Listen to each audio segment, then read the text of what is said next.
ছবি দেখার পর আর মনে হয় বুঝার বাকি নাই, এটা একটা হচ্ছে রিয়ামণি আর একটা হচ্ছে রিয়ামণির বাপ। রিয়ামণির বাপ গত কোরবানিতে ফ্যাট ভরি গরুর মাংস খেয়েছেন, সেই থেকে এই পর্যন্ত আর ফ্যাট ভরি মাংস খায় নাই।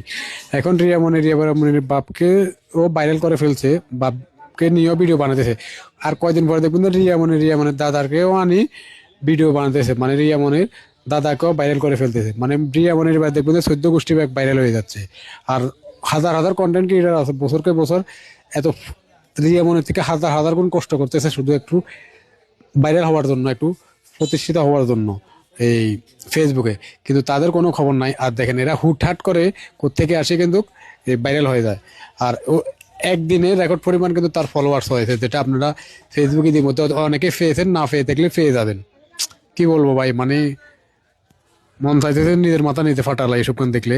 আমরা বছরকে বছর ভিডিও বানাতেছি কিন্তু আমাদের কোনো খবরে নেই। আমি না, এরকম হাজার হাজার কন্টেন্ট ক্রিয়েটার আছে কয়েকশো গুণ পরিশ্রম করেও কিন্তু সফলতার দ্বার প্রান্ত এখনো নাই। তারা কিন্তু ভাইরাল কবে হবে সেটাও জানে না। আর এরা দেখেন একদিনে ভাইরাল, মাত্র একটা ভিডিওতে ভাইরাল।